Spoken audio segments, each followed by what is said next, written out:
هغه مراسم چې په همدې موخه نیول شوي د خوست ولي مولوي محمد نبي عمري، خوست امنیه قمندان مولوي محبوب شاه قنیت پر ګډون سربیره د پامیر د لوړو زده کړو مؤسسې استادانو، محصلینو، د فارغ شوو محصلینو د کورنیو غړو ګډون درلود.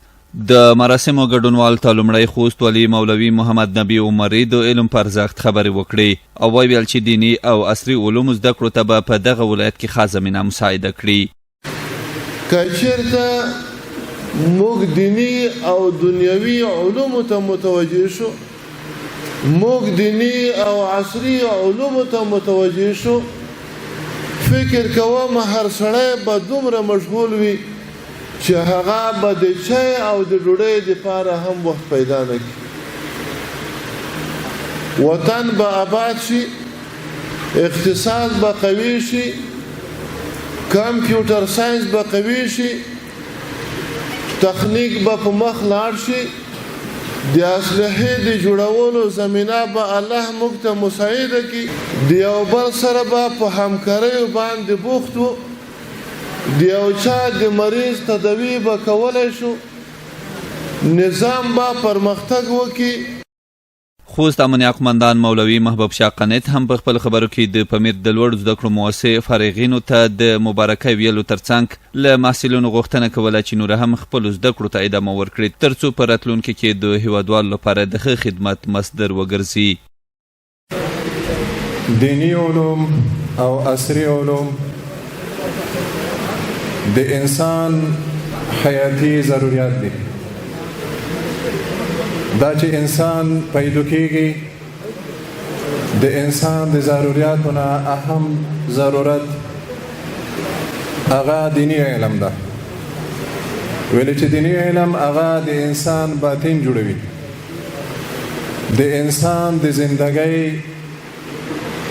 او د عمر هغه اهم شیون چې د ده په زندګۍ سره مربوط دي هغه د دینی علم سره تړلي دي. دې سره په څنګ کې د انسان هغه ظاهري زندگی چې انسان هغه ته ورتیا لري دا د عصري علومو سره تړلي دي. د پامیر د لوړو زده کړو مؤسسې علمي مرستیال استاد نظیف الله نظیف وویل چې د تیر په څېر یو ځل بیا یا د مؤسسې د بیلابیلو پوهنځیو څخه 150 تنه فارغ او ټولنې ته د خدمت په موخه وړاندې کړل. زموږ سره په دې دوره کې د 4 پوهنځیو څخه په مجموعي ډول د 150 په شاوخوا کې محصلین فارغېږي. زه د دوی والدینو ته، د دوی خپلوانو، د دوی کورنیو ته د زړه له تله مبارکي وایم د پوهنتون د ریاست په نمایندګۍ. د دوی څخه مې دا هیله ده چې نور هم مخ ته لاړ شي، په دې سره بسنه ونه کړي، او له دولت څخه مې دا هیله ده چې اکثره ځوانان بهر ته مخه کړي ده، دوی ته کاري زمینه مساعده کړي ترڅو هغه ځوانان چې بهر ته مخه کړي دي هغې مخه ونیول شي. فارغ شوو محصلینو په خپلو خبرو کې د پامیر د لوړو زده کړو مؤسسې له استادانو مننه کوله چې په پوره صداقت ورسره د زده کړو په برخه کې همکاري کړي. دوی د چارواکو هم غوښتنه کوله چې په اړونده برخو کې ورته د کار زمینه مساعده کړي. د دولت څخه مو هیله او غوښتنه دا ده چې فارغ التحصیل ځوانانو ته د کار زمینه سازي وکړي او د علم په وړاندې چې کومې ستونزې او مشکلات فعلا شته دي د په مخنیوي کې خپل کوټلي ګامونه واخلي.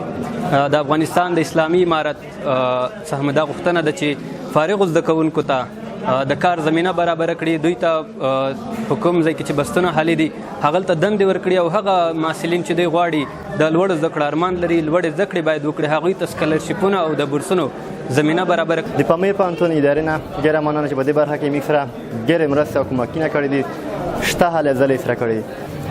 د دولت نه مې هم دا هیله ده چې مثال د فارغ شویو محصلینو ته د کار زمینه برابره کړي. د مراسمو په پای کې په فارغ شوو محصلینو فراغت لیکونه وویشل شول.